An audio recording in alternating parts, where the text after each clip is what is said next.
ઘટનાઓથી આપ ભોગ ન બનો અને માટે જ અમુક વસ્તુઓનો ખુલાસા કરવા માટે ખાસ કરીને સોશિયલ મીડિયાને લગતા ખુલાસા કરવા માટે આપણી સાથે સ્ટુડિયોમાં ઉપસ્થિત છે social media expert Hemang Rao. Ji હેમાંગભાઈ, સ્વાગત છે આપનું સ્ટુડિયોમાં. નમસ્કાર જી. હું એક સૌથી પહેલાં એક ક્વેશ્ચન પૂછવા માંગીશ કે અત્યારે આવી અનેક ઘટનાઓ બનતી હોય છે, વારે વારે ઈમેલ હેક કરવામાં આવે છે, મેલ આઈડી હેક કરવામાં આવતા હોય છે, તો કઈ રીતના વસ્તુ પોસિબલ બને છે?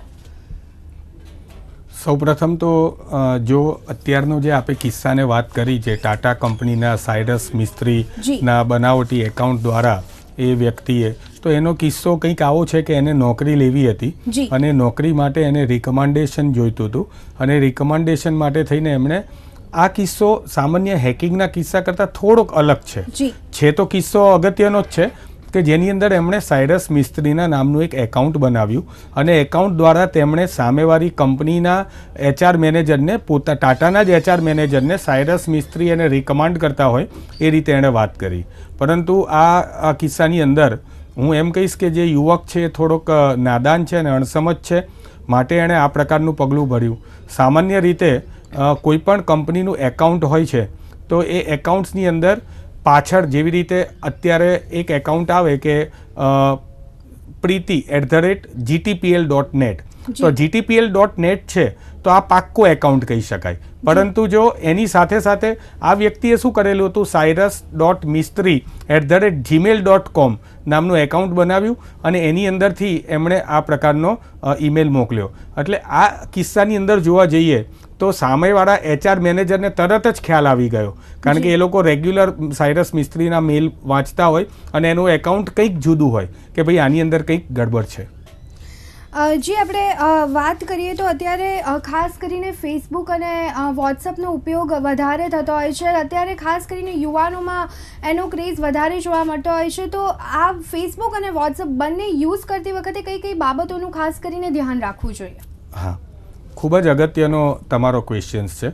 હવે ફેસબુક અને વોટ્સએપ, આની અંદર આપણે સૌપ્રથમ વાત ફેસબુકની કરીએ તો સૌથી પહેલાં એક હું નાનકડો એવો તમને હું એક સર્વે બતાવીશ, કહીશ કે જેની અંદર ભારત દેશની અંદર 2014ના જુલાઈના સર્વે પ્રમાણે 14 કરોડથી વધારે લોકો ફેસબુકનો યુઝ કરી રહ્યા છે. હવે આ 14 કરોડ એટલે એવું સમજી શકાય કે ઇન્ડિયાના ટોપ 10 ન્યૂઝપેપરનો જે રીડરશીપનો આંકડો છે એના કરતાં પણ આ 14 કરોડ વધારે થઈ જાય છે. આવા સંજોગોની અંદર ફેસબુકની અંદર બે પ્રકારના વ્યક્તિઓને આપણે સર્ચ કરતા હોઈએ છીએ. એક તો આપણા પોતાના અંગત મિત્રો અને બીજા આપણે સેલિબ્રિટીની વાત કરીએ છીએ. હવે જ્યારે સેલિબ્રિટીની વાત હોય છે, આઈધર એ સલમાન ખાન હોય, નરેન્દ્ર મોદી હોય કે રાહુલ ગાંધી હોય, જ્યારે આપણે સર્ચ કરીશું ત્યારે તમને દેખાશે કે 100થી વધારે રાહુલ ગાંધી દેખાશે, 200થી વધારે નરેન્દ્ર મોદી દેખાશે, 300થી વધારે સલમાન ખાન દેખાશે. તો આમાંથી સાચા નરેન્દ્ર મોદી, સાચા રાહુલ ગાંધી અને સાચા સલમાન ખાનને શોધવા કઈ રીતે? તો સૌપ્રથમ તો ફેસબુક અને ટ્વિટર આ બંને મીડિયા એવું છે કે જે વેરીફાઈ કરે છે કે આ એકાઉન્ટ સાચું છે. તાજેતરમાં અમિતાભ બચ્ચને પણ કહેવામાં આવ્યું કે મારા 13,000 જેટલા ફોલોઅર્સ છે પરંતુ મારું એકાઉન્ટ નકલી છે, મહેરબાની કરીને તમે આની અંદર ટ્વીટ અથવા તો આની અંદર તમે ફેસબુકનું કંઈ પણ વાત હોય તો એ તમે માનતા નહીં. તો એમ જ્યારે પણ એક બ્લુ કલરનું ટીક માર્ક એટલે આમ ખરાની નિશાની હોય છે, એવા પ્રકારની નિશાનીવાળું જે એકાઉન્ટ હોય એ ફેસબુકે અને ટ્વિટરે વેરીફાઈ કરેલું એકાઉન્ટ છે. આ એકાઉન્ટ્સ એ ઓરિજિનલ સેલિબ્રિટીનું અથવા ઓરિજિનલ વ્યક્તિનું આ એકાઉન્ટ્સ છે એવું માનીને આપણે એની અંદર કામ કરીએ તો એટલીસ્ટ જે સેલિબ્રિટી દ્વારા થતી, સામાન્ય રીતે સેલિબ્રિટી દ્વારા નહીં પણ સેલિબ્રિટીના નકલી એકાઉન્ટ દ્વારા થતી છેતરપિંડીને મહદઅંશે રોકી શકાય. જી, તો આવી જ રીતના વોટ્સઅપનો પણ વધારે ઉપયોગ થતો હોય છે. તો વોટ્સઅપનો ઉપયોગ કરતી વખતે શું સાવધાની રાખવી જોઈએ? માત્ર વોટ્સઅપની અત્યારે ઘણી બધી બીજી પણ એપ્લિકેશન્સ આવી ગઈ છે આવી રીતના કે જેથી મેસેજથી વાતો કરી શકાય. તો ત્યારે જ્યારે આપણે આવી રીતના વોટ્સઅપનો ઉપયોગ કરી રહ્યા હોય કે અન્ય કોઈ એપ્લિકેશનનો ઉપયોગ કરી રહ્યા હોય ત્યારે કઈ બાબતની તકેદારી રાખવી જોઈએ? હવે વોટ્સઅપના ઉપયોગની અંદર એવું છે કે મારી જોડે અત્યારે મારો નંબર છે અને એ નંબર ઉપર હું વોટ્સએપ ચલાવું છે અને એની અંદર હું મારી જગ્યાએ હું કોઈ સેલિબ્રિટીનો ફોટો મૂકી દઉં અને હું એવું કહું કે હું આ સેલિબ્રિટી છું તો કદાચ શક્ય છે કે હું ઓળખાઈ પણ ના જઉં. એટલે માટે વોટ્સઅપનો ઉપયોગ કરતી વખતે સૌપ્રથમ વખત એ જાણવું કે વોટ્સએપ છે અથવા તો અન્ય સોશિયલ મીડિયા છે એ બધા પર્સનલ ટચ માટે અને પર્સનલ એકબીજાના ઉપયોગ માટે છે. આપણે સારી બાજુ પણ આની ઘણી બધી છે. કોઈને બ્લડ જોઈતું હોય તો આપણને બ્લડ મળી જાય છે. ઘણી વખત હમણાં જ એક ફેસબુકમાં કિસ્સો હતો કે એક NGO હતું કે જે પક્ષી અને બર્ડ વોચિંગનું NGO હતું. તો એ લોકોને બહુ જ મોંઘા પ્રકારના દૂરબીનની જરૂર હતી બર્ડ વોચર્સ માટે થઈને. એ NGOના વ્યક્તિ મારી જોડે આવ્યા. મેં કીધું તમે એક પેજ બનાવી દો અને તમે પેજમાં લખો કે ભાઈ અમે ગામડાના વિદ્યાર્થીઓને બર્ડ વોચિંગ માટે તૈયાર કરીએ છીએ અને અમારે એના માટે આવા મોંઘા પ્રકારના દૂરબીનની જરૂર છે. સામેથી એક પાર્ટીનો ઓસ્ટ્રેલિયાથી એમના ઉપર મેસેજ આવ્યો કે તમારા માટે હું 10 દૂરબીન લેટેસ્ટ જેની કોસ્ટ કદાચ અહીંયા એકની કોસ્ટ 2-2 લાખ થાય એવા 10 દૂરબીન એમણે મોકલ્યા. એટલે સારી વસ્તુ છે અને ખરાબ પાસું પણ છે દરેકનું, આપણે જેમ સૌપ્રથમ કીધું. પરંતુ ખરાબ પાસાથી આ કાર્યક્રમમાં આપણે એ માહિતી આપી શકીએ કે ખરાબ પાસાથી બચવું કઈ રીતે. તો વોટ્સએપની અંદર મોટે ભાગે આપણે અંગત વ્યક્તિઓ જોડે જ જો વાત કરીએ તો એ વધારે હિતાવહ કહેવાશે.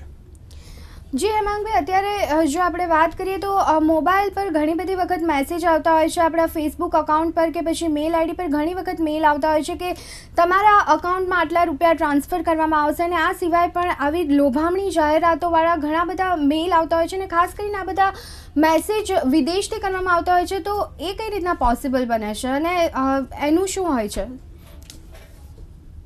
મોબાઈલમાં 2 પ્રકાર, એટલે મોબાઈલની અંદર પણ હવે આપ જાણો છો કે મોબાઈલ એ કોમ્પ્યુટર બની ગયું છે. મોબાઈલમાં પણ વોટ્સએપ છે, મોબાઈલમાં પણ ફેસબુક છે, મોબાઈલમાં પણ જીમેલ છે અને મોબાઈલમાં પણ ઇન્ટરનેટ છે. જ્યારે મોબાઈલની અંદર આવા પ્રકારના મેસેજો ઘણા બધા આવે છે. હું તમને એના એક પછી એક કિસ્સાઓ જણાવું. તો સૌપ્રથમ તમારામાં મેસેજ આવે છે કે તમને આટલા રૂપિયાની લોટરી લાગી છે. સામાન્ય આ મેસેજ ઘણા બધાને આવે છે. આ લોટરી લાગી છે એવું તમને સૌપ્રથમ કહેવામાં આવે. ત્યારબાદ કીધા પછી તમને એ લોકો ફોન કરે છે કે પેપ્સી, કોકાકોલા કંપની કે XYZ, હકીકતમાં આવી કંપની કોઈ લોટરી કાઢતી નથી હોતી.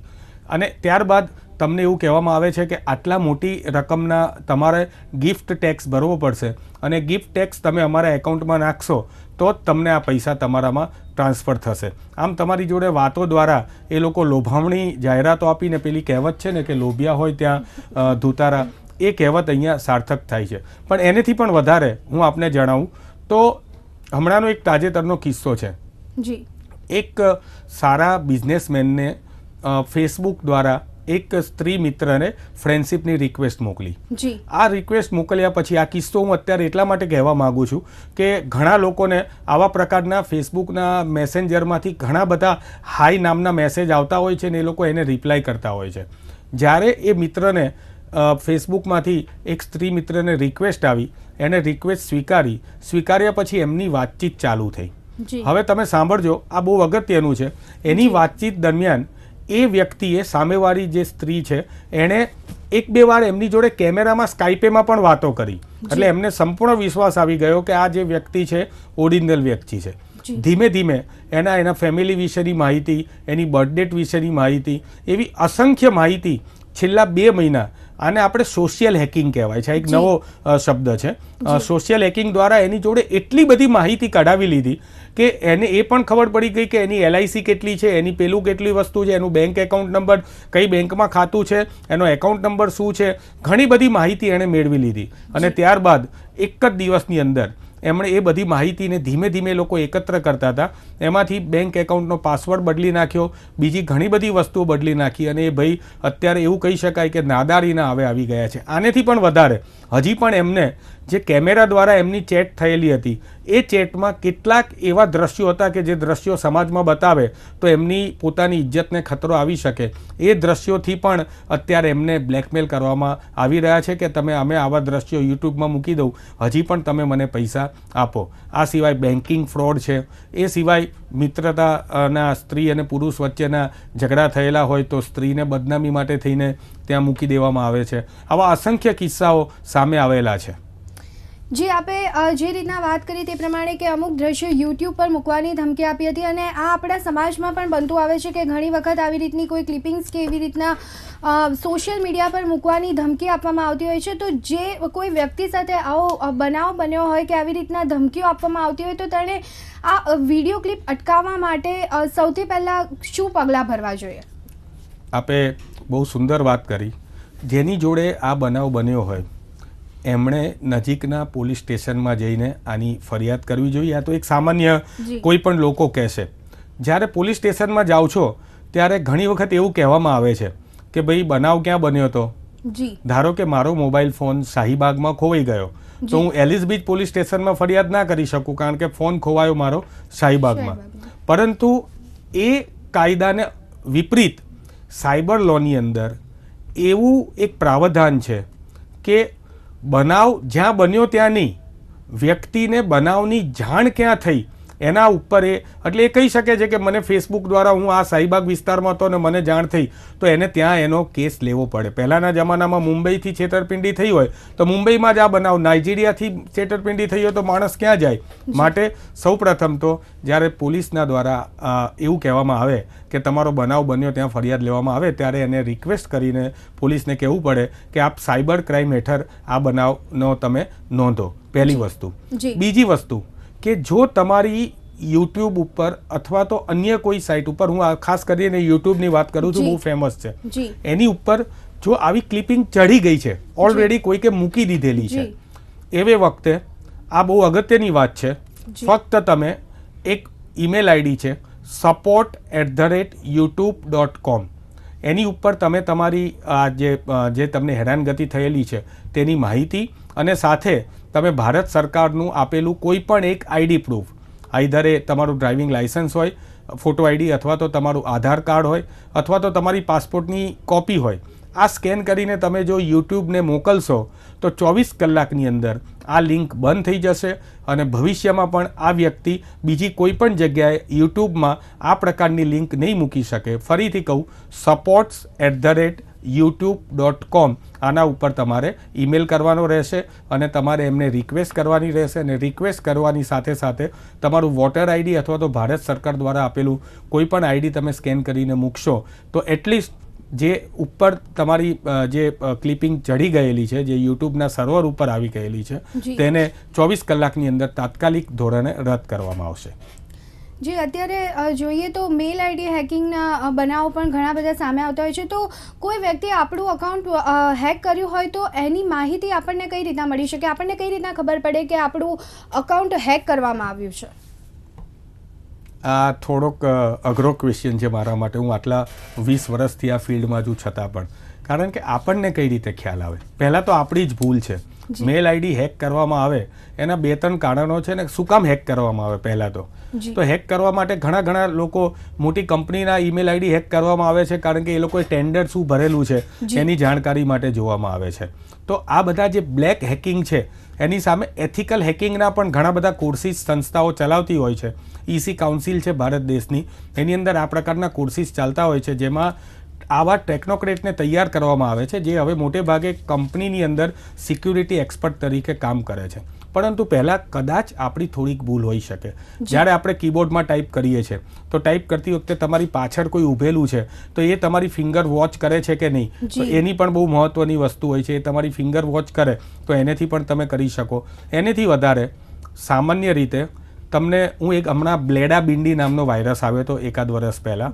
એ બ્લેડા બિંડી વાયરસમાં એવું હતું કે તમને કોઈ ફોટોગ્રાફ મોકલે છે, આઈધર એ ભગવાનનો ફોટો પણ હોઈ શકે, સાંઈબાબાનો પણ હોઈ શકે કે સન્ની લિયોનનો પણ હોઈ શકે. અનનોન વ્યક્તિએ તમને ફોટોગ્રાફ મોકલ્યો. ફોટોગ્રાફ તમે તમારા કોમ્પ્યુટરમાં ડાઉનલોડ કરો છો. જેવો ડાઉનલોડ કરો છો એટલે એની સાથે આ બ્લેડા બિંડી નામનો વાયરસ બાઇન્ડ થઈને આવે છે.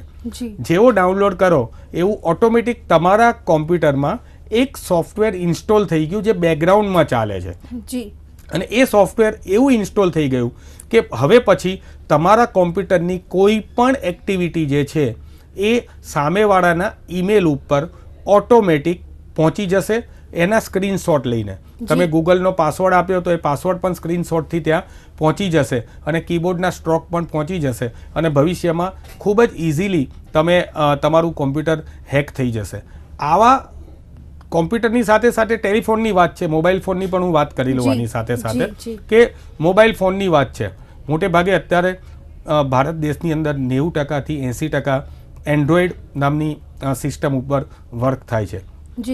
એન્ડ્રોઈડ નામની સિસ્ટમ ઉપર હું અત્યારે એ જે પ્લે સ્ટોરની અંદર જે પેકેજ છે એનું નામ નહીં બોલું કારણ કે આપણી અત્યારની પોલીસ સાયબર પોલીસ છે એ પણ આ જ સોફ્ટવેરનો ઉપયોગ કરીને ગુનેગારોના ફોનની અંદર આ સોફ્ટવેર નાખેલા હોય છે અને એમની બધી જ એક્ટિવિટી એ લોકો હરકત કરતા હોય છે. પરંતુ આ સાથે એઝ એ સોશિયલ એક્સપર્ટ અમારી જોડે ઘણા આવા લોકો આવતા હોય છે કે મારી વાઈફના ફોનમાં મારે આવું સોફ્ટવેર નાખી આપવું છે, મારી દીકરીના ફોન, હું અમેરિકા જઉં છું, મારી દીકરી અહીંયા શું કરે છે એ મારે જાણવું છે. તો આવા બધા વખતે એક એવી એપ્લિકેશન આવે છે. હવે એ એપ્લિકેશન ખાલી તમારો ફોન સામેવાળા વ્યક્તિના હાથમાં, જો એક્સપર્ટ હોય તો 1 મિનિટ અને એક્સપર્ટ ના હોય તો 3 મિનિટ, 180 સેકન્ડ જો તમારો ફોન સામેવાળાના હાથમાં ગયો તો આ પ્રકારનું મોનિટરિંગ સોફ્ટવેર એ નાખી દેવામાં આવે છે અને તે ફોનની અંદર કોઈ જગ્યાએ દેખાતું નથી. અને ભવિષ્યમાં આ મોનિટરિંગ સોફ્ટવેર નખાયા પછી જે આને કહેવાય કે તમારો ફોન એ સ્લેવ થઈ ગયો. સ્લેવ એટલે ગુલામ. અને જે મોનિટરિંગ સોફ્ટવેર નાખનાર છે એ વ્યક્તિનું જ્યાં પણ સિસ્ટમમાં યુઝરનેમ પાસવર્ડ આપશે ત્યાં એઝ એ માસ્ટર તરીકે વર્ક કરશે અને ફોન દ્વારા થતી દરેક એક્ટિવિટી એ ફોનની અંદર એ પોતાના કોમ્પ્યુટરમાં જોઈ શકશે. Either SMS, either WhatsApp, either ફોનમાં પડેલા ફોટા. જી, તો દર્શક મિત્રો, આપણે જોયું કે જે પ્રમાણે સોશિયલ મીડિયા ઘણું ઉપયોગી છે, તેવી જ રીતના જો અમુક સાવચેતી રાખ્યા વગર સોશિયલ મીડિયાનો ઉપયોગ કરવામાં આવે તો તે એટલું ગેરઉપયોગી પણ સાબિત થઈ શકે છે અને ક્યાંક આપણે સાયબર ક્રાઇમનો ભોગ પણ બની શકીએ છીએ. તો દર્શક મિત્રો, આજે એટલા જ માટે આ ટોપિક પર આપણી સાથે ચર્ચા કરવા માટે સ્ટુડિયોમાં હતા હેમાંગભાઈ રાવલ. હેમાંગભાઈ, ધન્યવાદ અમારી સાથે ચર્ચા કરવા બદલ. ખૂબ ખૂબ આભાર.